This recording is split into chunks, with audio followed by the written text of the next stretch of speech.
the Noah Show, king of the sprints. You can't call him nothing else until you beat him. People may say I'm glazing. You may say I'm saying anything else, but until you beat him, we are watching the Noah Show. We are watching the Noah Show. Listen, That's just what's happening. This is we didn't say it for like a year and a half almost now. We said to beat this guy, you're going to have to punch him in the mouth. in the mouth. And listen, all y'all been throwing punches, but this dude has been. He got hit twice now. He got hit twice, but he took them blows and he didn't get knocked out. He took a hit from Christian Coleman, Indoor Worlds. Christian punched him in his mouth. And then he took a hit from Jamaican guy, Oblique Seville. Oblique Seville punched him at races. Listen, I'll go with the oblique one, but actually the one indoors, that wasn't a punch in the mouth, because at the end of the day, that was not his domain. We were just seeing the birth of the Noah we see now during that indoor season. He was getting better each race. He actually beat Christian at Nationals. So that goes to show you that he had to get back on his grind to make sure that he wins Worlds. Yep, 100%. 100%. So we're gonna say one punch. He took a punch, and man, he came back. He did tell that man, "See you at the Olympics," and he did see about him. He did see about him. The funny thing is about a dude who gonna tell you, "Wait till I come back," and he come back, don't be there. And he kept the receipts. He used the tweet he had.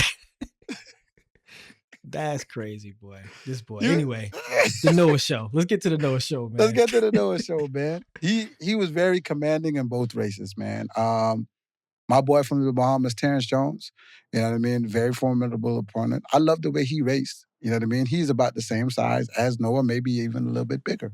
Had a great start on Noah. Noah was very comfortable. Once Noah got up and running into his form, he actually moved a lot better than Terrence, allowing him to kind of solidify his win. But I must say I'm very impressed with Terrence and his first race on TV against the Olympic champion. He didn't lay down for him. Not saying anybody else laid down in that race.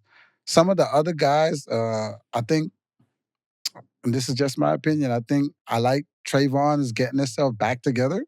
This is his second race at 6'6". Maybe he's trying to get a lot more races in before he goes to Indoor Worlds. I don't even know if he goes to Indoor Worlds. But I know who didn't look like themselves, and it was the former Olympic champion, Marcel Jacobs. I'm very concerned with how he ran his race. No disrespect to him. You know what I mean? But I was very concerned about, he made it to the final, but he only made it to the final because the Nigerian had an injury in his 60, and then they placed him in the final. That's the only way but he did not make the final based on time. He wasn't fast enough. He ran faster in the finals, but you know what I mean? Yeah.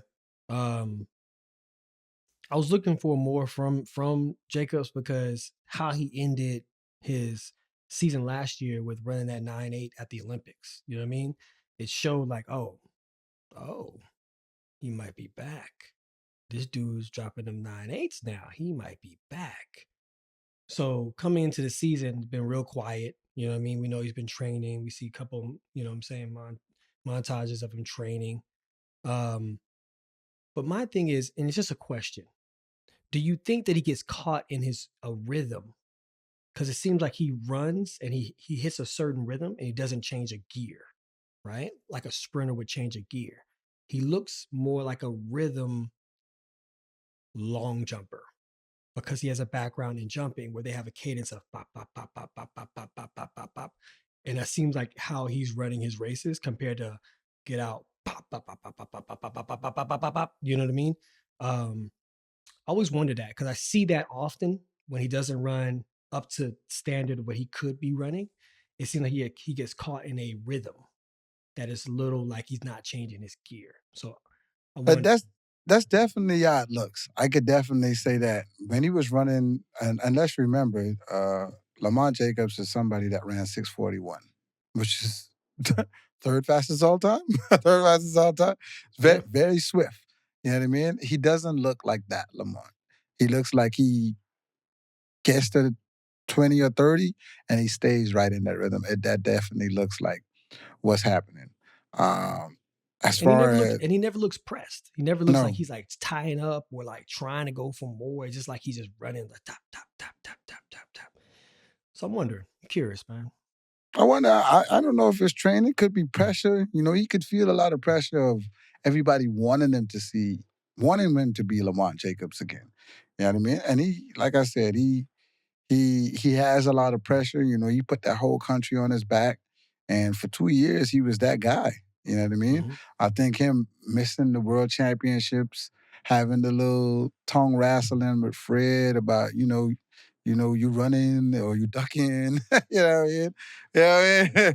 So that might be in his head. You know what I mean? I don't know. I don't know, but I know his fans and everybody else would love to see him compete. I think, shoot, that's two Olympic champions we had in the race right there. Two Olympic champions in the 60 meters. Yeah, two Olympic champions. I don't know if he had that before, man, but that two Olympic champions and the New Balance, we never had that at New Balance right there.